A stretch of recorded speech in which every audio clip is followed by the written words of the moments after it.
நேற்று ஃபுல்லாக பார்த்தோம்னா ட்விட்டர் ஃபீல்டில் எல்லாரும் என்ன சொல்லிட்டு இருந்தாங்கன்னு பார்த்தோம்னா விடாமுயற்சி டீசர் வரப்போகுதுன்னு யாரா சொன்னா உங்களுக்கு அப்படின்னு கேட்டோம்னா அதெல்லாம் தெரியாது வரப்போகுது அப்படின்னு சொல்லிட்டு இருந்தாங்க. சரி உண்மையாக இருக்காது எப்பவும் போல் ஃபேன்ஸ் கிளப்புறதா இருக்க போகுது அப்படின்னு பார்த்தோம்னா கொஞ்சம் கொஞ்சமாக அந்த பிஆர்ஸ் எல்லாம் இருக்குல்ல இவெல்லாம் வந்து 11/8க்கு விடாமுயற்சி டீசர் வருது அப்படின்னு சொல்லிட்டு இருந்தாங்க. இதுவும் உண்மையாக இருக்க போகுதில்ல அப்படின்னு நினச்சிட்டு இருந்தோம். ஏன்னா லைக்கா வந்து விடாமுயற்சி சவுண்டா விட்டு அப்டேட்டாக இருக்கட்டும் சரி இல்லை அந்த படத்துக்கு அவங்க இது வரைக்கும் பண்ண ப்ரொமோஷனை வச்சு நம்ம அப்படி தான் வந்து நினச்சி வச்சுருந்தோம். நம்ம எதுவாக இருந்தாலும் அஃபிஷியல் ப்ரொடக்ஷன் ஹவுஸ்லேருந்து அனௌன்ஸ் பண்ணுறதா நம்ப முடியும். ஆனால் அவங்க என்ன பண்ணாங்கன்னா டீசர் வர்றதுக்கு ஒரு 10 நிமிஷத்துக்கு முன்னாடி தான் அவங்களே அனௌன்ஸ் பண்ணுறாங்க.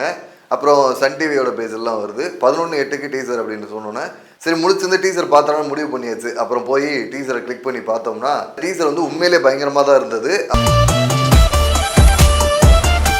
குறிப்பாக நோட்டபுளாக நிறைய விஷயங்கள் சொல்கிறதுக்கு இருக்குது. அதில் முக்கியமான ஒரு விஷயம் வந்து பார்க்கும்போதே தெரிஞ்சது டயலாகே இல்லை டீசரில். அதாவது அர்ஜுன் சிரிக்கிறாருன்னு நினைக்கிறேன். அர்ஜுனா ரெஜினாவா அந்த 2 பேரும் சேர்த்து சிரிக்கிறாங்கன்னு நினைக்கிறேன். இது மட்டும்தான் அந்த படத்தில் உள்ள டயலாக்னு சொல்கிறதா இல்லை வந்து இதில் பேசுறது இல்லை ஹியூமன் சவுண்டுன்னு எடுத்துக்கிறதா என்னன்னு தெரில. அது டயலாக்னு சொல்ல முடியாது. சரி சிரிக்கிறாங்க அந்த இது மட்டும்தான் இருக்குது. நம்ம கடவுள் அஜித் குமார் ஏகே அவருக்கு வந்து டயலாகே இல்லை. ஒரு சீரியஸான தீம்ல தான் வந்து டீசரே போயிட்டு இருக்கு. டீசர் ஃபுல்லாக ரொம்ப இன்டென்ஸாக சீரியஸாக தான் போயிட்டு இருக்கு. ஏதோ ஒன்றுல மாட்டிக்கிறாரு அது வந்து எப்படி வெளில வர்றாரு அப்படிங்கிற மாதிரி தான் இருக்கு. இந்த டீசர் வந்து அந்த இன்டென்ஸான ஒரு சீரியஸான ஃபீல் கொண்டு வந்தது வந்து ஒரு பக்கம் அதில் உள்ள ஆக்டர்ஸோட ஸ்க்ரீன் ப்ரெசன்ஸ் அப்புறம் ஆக்டிங்காக இருக்கட்டும். அது மட்டும் இல்லாமல் அனிருத்தோட பிஜிஎம் உண்மையிலே வந்து பேக்ரவுண்ட் ஸ்கோர் சூப்பராக இருந்துச்சு. அவர் வந்து இந்த மாஸ் ஹீரோ படங்களுக்குன்னு ஒன்று போடுவார். இப்போ பேடாஸாக இருக்கட்டும் ஹுக்குமா இருக்கட்டும் இல்லை பேட்ட பராக்கா இருக்கட்டும் இந்த மாதிரி நிறைய சாங்ஸ்லாம் மாஸ் ஹீரோவுக்கான எலவேஷன் சாங்ஸ் போடுவார்ல அந்த மாதிரி இல்லாமல் இது வந்து ஒரு டார்க் ஜோனில் தான் போச்சு. ஒரு மாஸாக இல்லாமல் ஹையாக இல்லாமல் இது ஒரு விதமாக வந்து நல்லா இருந்துச்சு. ஒரு த்ரில்லர் படத்துக்கு இருந்தால் எப்படி இருக்கும் அந்த மாதிரி ஒரு டோன் இருந்துச்சு.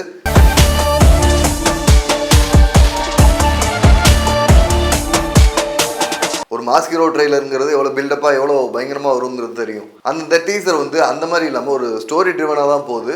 டைலாக் இல்லைன்னு சொன்னேன் ஆனால் பஞ்ச் டைலாக் வருது. பஞ்ச் டைலாக்னு ஏதாவது சொல்கிறேன்னா அஜித் சார் படங்கள்லாம் வந்து மோட்டிவேட் பண்ணுற மாதிரி ஏதாவது ஒன்று இருக்கும்ல. பழமொழியாக இருக்கலாம் இல்லை வந்து அது கேலண்டர்லேருந்து எடுத்து வந்ததாக இருக்கலாம். அந்த மாதிரி எல்லாமும் கைவிட்டதுக்கப்புறம் ஒன்றை நம்பு அப்படிங்கிற மாதிரி ஒரு விஷயம் வருது. விடாமுயற்சி அப்படிங்கிற மாதிரி வருது.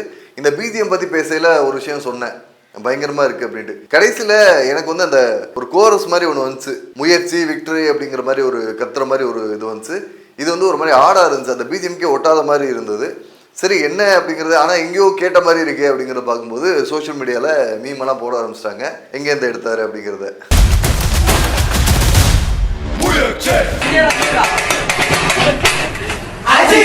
சரி இந்த டீசரில் வந்து ரிலீஸ் டேட் அனௌன்ஸ்மெண்ட்லாம் போடுவாங்க அப்படிங்கிற மாதிரி நான் எதிர்பார்க்கவே இல்லை. ஏன்னா குட் பேட் அக்லி தான் வந்து பொங்கலுக்கு வரும் அப்படிங்கிற மாதிரி சொல்லிட்டு இருந்தாங்களே.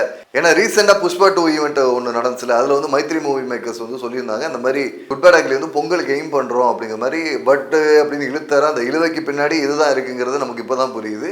அந்த பொங்கல் வந்து குட் பேட் அக்லி வரப்போகிறது கிடையாது விடாமுயற்சி தான் வரப்போகுதுங்கிறத அவங்க கன்ஃபார்ம் பண்ணியிருக்காங்க.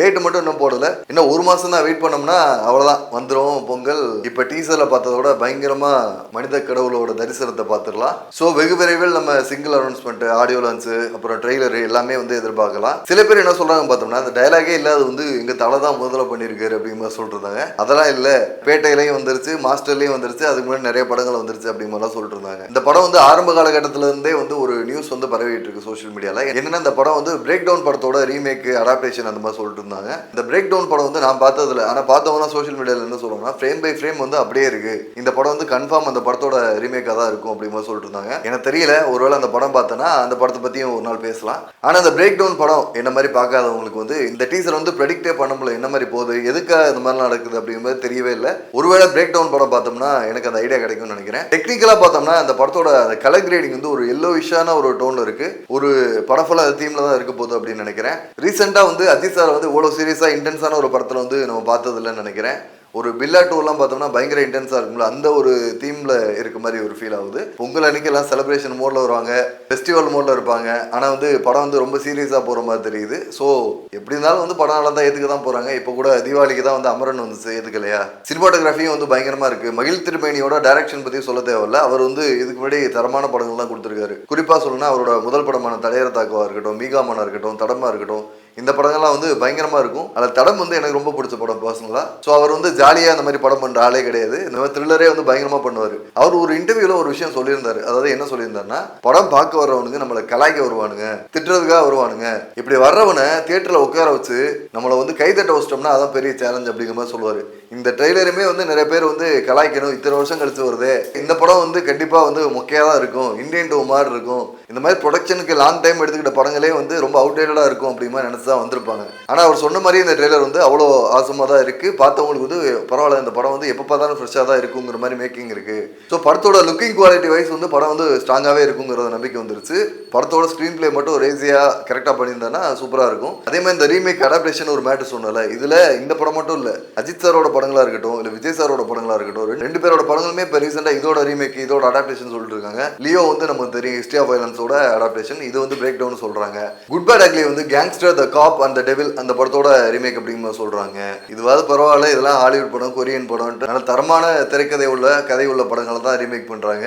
தளபதி 69 கடைசி படம் சொல்லிட்டு இருக்கோம்ல, அதை வந்து பகவந்த் கேசரியிலேருந்து ரீமேக் அப்படின்லாம் சொல்கிறாங்க. எதை நம்புறதுன்னு தெரியல. அடாப்டேஷன் ரீமேக்குங்கிறது அது ஒன்றும் அவ்வளோ பெரிய தப்பு இல்லை, நமக்கே வந்து தோணும் இந்த படம் வந்து கரெக்டாக நம்ம தலை பண்ணாலும் இருக்கும், தளபதி இது பண்ணாலும் இருக்கும், சூப்பர் ஸ்டார் பண்ணாலும் இருக்கும்னு நமக்கே ஒரு ஐடியா இருக்கும். அந்த மாதிரி நினச்சிட்டு போக வேண்டியதான். ஆனால் இது எப்படி அஜித் விஜய்க்கு மட்டும் சொல்லி வச்ச மாதிரி நடக்குதுங்கிறதுல டவுட் இருக்குது. இது வந்து கோயின்சிடென்ட் மாதிரியே தெரியலையே அப்படிங்கிற மாதிரி ஃபீல் ஆகுது. அப்புறம் டீசரில் ஒரு வால்ல வந்து போட்டோஸ் நிறைய இருக்கு. அதில் வந்து ஹென்ரி பவர்ஸ் அப்படிங்கிற மாதிரி ஒரு போட்டோவில் போட்டுருந்துச்சுல, அது பார்த்தோம்னா ஈட் அப்படின்ற ஒரு படம் ஹாலிவுட்ல இருக்கு, அந்த படத்தில் வர ஒரு கேரக்டர் அதை எடுத்து வச்சிருக்காங்க. இது சும்மா ரெஃபரன்ஸ்க்காக வச்சாங்களா, இல்லை அதை வச்சு கதையில் எதுவும் வருதா, இல்லை ஒரு ஃபிக்ஷனல் கேரக்டராக இருந்தால் நல்லா இருக்கும் அப்படிங்கிற மாதிரி வச்சாங்களா, என்னங்கெல்லாம் நமக்கு தெரியல. படம் தான் தெரியும். ஓகே, இப்போ படம் பார்த்தவங்க சொல்லுங்க, விடாமுயற்சி படம் அந்த படத்தோட ரீமேக்காக தான் இருக்குமா, அதில் உள்ள எவ்வளோ சீன்ஸ் வந்து டீசரில் வந்திருக்கு அப்படிங்கிற மாதிரி சொல்லிட்டு இருந்தாங்க. விடாமுயற்சியோட அடுத்த அப்டேட்டில் சந்திப்போம். நன்றி, வணக்கம்.